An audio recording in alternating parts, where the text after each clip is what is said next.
For the past 20 years, it's been my honor and my privilege to work with the homeless, helping them get employed, back on their feet, to help them find places to live, and anything else we could do to help them move forward. But I want today to tell you a story about the very first homeless person that I ever met as I embarked on this journey. I want to tell you about how his simple gift, an act of charity, changed the course of my life and the course of the homeless folks in an entire town by his generosity. I was 28 years old, and I had a mission, which was to found a church in the Mississippi Delta. I had no congregation, and I did not even have a starting point in my head. As I prayed and looked and witnessed on the street, I encountered a man named Mr. James. It turns out that he was staying in a local government homeless shelter. I did not understand why anyone would be homeless, and so I stopped and had a conversation with him. As I talked to him, and he explained to me that he didn't have any income, he didn't have a job, and he didn't know how to sign up for his Social Security. He asked me if I knew how to sign up for Social Security, and I told him I did not because I was only 28 years old, but that we would find out together. So I began to pick Mr. James up every single day and help him fill out his paperwork and begin the process of getting on his Social Security. Meanwhile, he began to help me with the ministry of recruiting people for the church and witnessing to people in the neighborhood. We would go and give out food and meet people and talk to people and invite them to Bible studies at my house. And as time went on, his time ran out at the shelter. The government only allowed someone 30 days at the shelter unless they got a job, and then they could get a 2-week extension. During this time period, I became very attached to Mr. James, and I did not want to see him be out on the street with no place to go. The name of our ministry at the time was Hope Ministries, and we had a mission house in an impoverished African-American neighborhood. There at the house, once a week, we would feed children in the neighborhood as well as teenagers and help them with their schoolwork and other things which they had going on.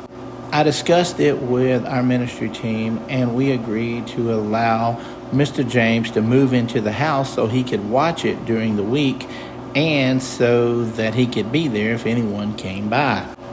He loved to cook food, so once a week we would cook food and hand it out to the children, as well as meet with the children and talk to them. The children loved Mr. James, and he loved them as well. He stayed in the house for a couple of weeks, and then one morning I went by to see him. He told me, "Pastor," he said, "I don't want you to give me anything. I'm just all out of basic amenities." And so I asked him what that meant, and he said he did not have any soap and shampoo or hygiene products. Then he showed me a bag of pecans that he had picked up from the yard and asked me if I could stop by the store and let him sell them. I agreed to do that, and that day when we stopped by the pecan place, he went in and he sold the pecans. He came out with a big happy grin on his face and stopped and popped the money, and he says, "Woo, it's been so long since I had this much money." So I looked to see how much money he had, thinking to myself, maybe I need to go and sell some pecans. And then I saw that what he had was a $5 bill, and he was very happy to have that $5 bill. And so he asked me if I would stop at a Dollar General and allowed him to buy some things. Well, we went and we found a Dollar Tree. He went in and he bought 4 items from the Dollar Tree. Then he came out and he was so happy to have those items. He sat in the front seat of my car. Then he reached over and he gently grabbed my hand.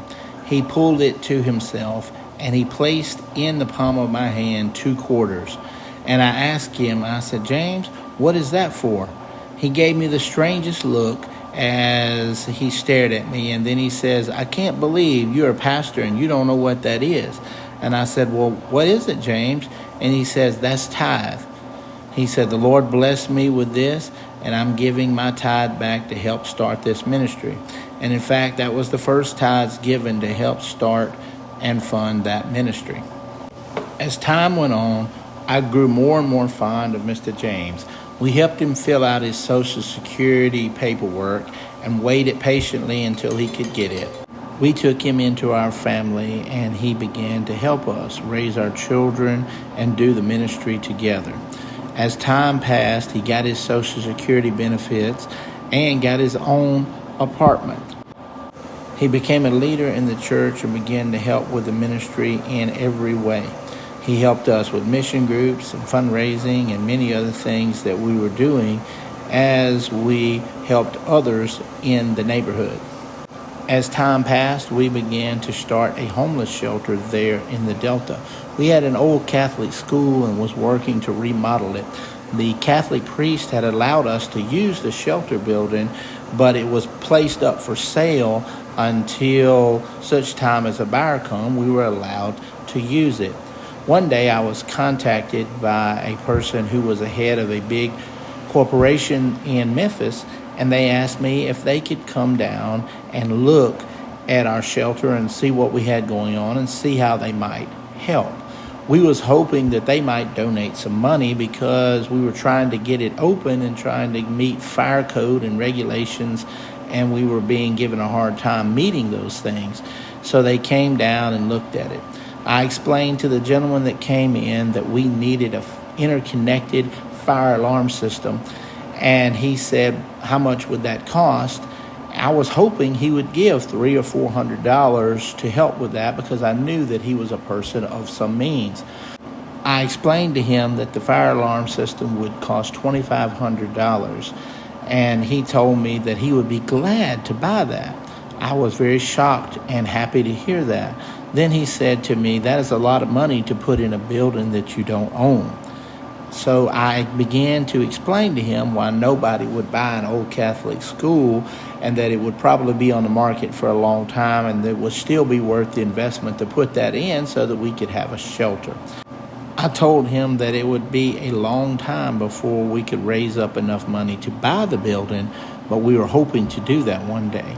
Then he looked at me and he said, how long does it take to go down to the realtor's office? Because if you take me down to the realtor's office, I'm pretty sure that you will own this building today. After getting the shocked look off my face, I took him to the realtor's office and he walked in. He discussed it with the realtor a little while. Then he wrote the realtor an $85,000 check and bought the building and gave it to us. Then he looked at another one of the homeless men that were nearby and he asked if he wanted a job. The man said, certainly I do. The man from the corporation said, I think I'm going to need a new employee. The guy from the shelter said, I will be ready to go whenever you are so I can come to work. He said, I don't need another employee there in Memphis. I think we're going to need an employee to work right here with Pastor Ferris. And then he told me that he would hire the gentleman to take care of the building, to paint the building, and to do any maintenance that might come up on the building, and that I could send all the hours that he works to their corporation and they would pay him for working at the property. So he hired him, and for the next 3 years, he worked 40 hours a week there working on the shelter, improving it and maintaining it and painting it and all the things that it needed. The man from the corporation later explained to me that he came to our shelter because he heard about the donation that Mr. James had given me. I had forgotten about the donation that Mr. James gave to me, so I asked him, what donation are you referring to? And he said, you remember the story that you told about Mr. James giving you the 50 cents after he picked up the pecans? He said, that story inspired me so much that I decided that I could come here and see what I could do to help. That simple 50-cent donation given by a homeless man who could not even afford to buy basic amenities such as soap and shampoo was an inspiration for another gentleman to bring the $85,000 for the building and buy the building, to hire other people to maintain the building. And it also enabled us to be there in that town and help a lot of people. And still today, the shelter stands helping people get off the street and get back on track with their life. This simple 50-cent donation changed a lot of lives and continues to change lives even today. You never know when we give how it's going to affect others or how God is going to use your gift. It kind of reminds me of the young boy in the scripture who brought the fishes and loaves to Jesus, and Jesus took them and multiplied it. I have now moved from this shelter ministry to another shelter ministry in Mendenhall, Mississippi. We hope that you will consider generously donating to help our new shelter as we continue to change lives and help people get back on their feet. You can donate to our new shelter at the address you see on the screen now. If you like this story and would like to hear more about the stories of the homeless, please comment and let me know in the comment section below.